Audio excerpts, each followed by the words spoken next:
দেউচা পাচামি প্রস্তাবিত কয়লা খনি এলাকায় চলছে মাটি তোলার কাজ। পাশাপাশি ওই এলাকার গাছগুলিকে ডিসলোকেট বা প্রতিস্থাপনের কাজও চলছে। প্রকল্পের বাইরে প্রায় 1 কিলোমিটার দূরে চাঁদা মৌজায় করা হচ্ছে প্রতিস্থাপনের কাজ। সেখানেই আইআইটি খড়গপুরের একটি সংস্থার তত্ত্বাবধানে গাছগুলিকে প্রতিস্থাপন করা হচ্ছে। বিদ্যুৎ উন্নয়ন নিগমের অধীনে খড়গপুরের একটি সংস্থা গাছ চড়ানোর কাজ করছে। প্রকল্প এলাকার মধ্যে থাকা 12 একর জমির মধ্যে বহু মহুয়া শাল ও অর্জুন গাছ রয়েছে, সেগুলি অন্য জায়গায় বসানোর কাজ চলছে। ওই এলাকার বাসিন্দাদের দাবি ছিল খনির কাজের জন্য যেন জঙ্গল নষ্ট না হয়, সেই মতো জেলা প্রশাসন এবং রাজ্য সরকারের পক্ষ থেকে আশ্বস্ত করা হয়। সেই মতো কাজও শুরু হলো, খুশি হয়েছেন স্থানীয়রাও। শুভদীপ পাল আমাদের প্রতিনিধি রয়েছেন এই মুহূর্তে আমাদের সঙ্গে। শুভদীপ, স্থানীয়দের দাবি ছিল যে সমস্ত গাছগুলি রয়েছে সেখানকার সেই গাছগুলিকে যেন নষ্ট না করা হয়, কারণ বিরাট একটা এলাকা, সেই এলাকা খনন করতে গেলে প্রচুর গাছ নষ্ট হবে। যারা বীরভূমের বাসিন্দা, সেখানকার যারা মানুষ, তারা বন্য প্রাণ সংরক্ষণের জন্য বারবার আমরা দেখেছি একাধিক আন্দোলন করেছে, কিন্তু তাদের কথা রেখে, তাদের মনের ইচ্ছা রেখে সেই গাছগুলিকে প্রতিস্থাপন করার যে কাজ শুরু হলো, সেই কাজে কিন্তু স্থানীয়রাও খুশি হয়েছে। কি বলছেন এবার স্থানীয়রা?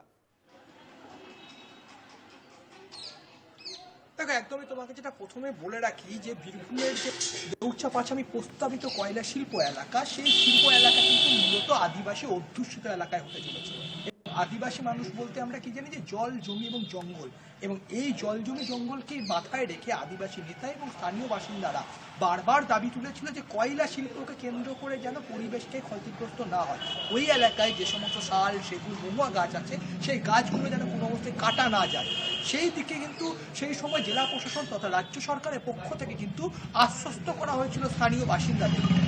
আশ্বাস দেওয়া হয়েছিল যে গাছগুলিকে ডিসলোকেট অর্থাৎ পুনর্বাসন দেওয়া হবে, এবং সেই মতো জেলা প্রশাসনের পক্ষ থেকে দেউচা পাচামির যে চাঁদা এলাকা রয়েছে, যেখানে খনন কার্য চলছে, তার থেকে 1 কিলোমিটারের মধ্যেই কিন্তু রয়েছে তোমার ভূমি এবং ভূমি সংস্কার দপ্তরের একটি জায়গা।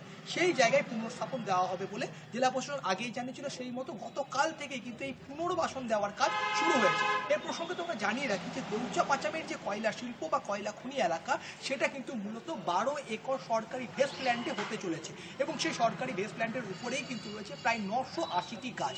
তার মধ্যে প্রাথমিক পর্যায়ে খনন কার্যের জন্য 180টি গাছকে পুনর্বাসন দেওয়া হবে বলে প্রশাসন সূত্রে জানা যাচ্ছে।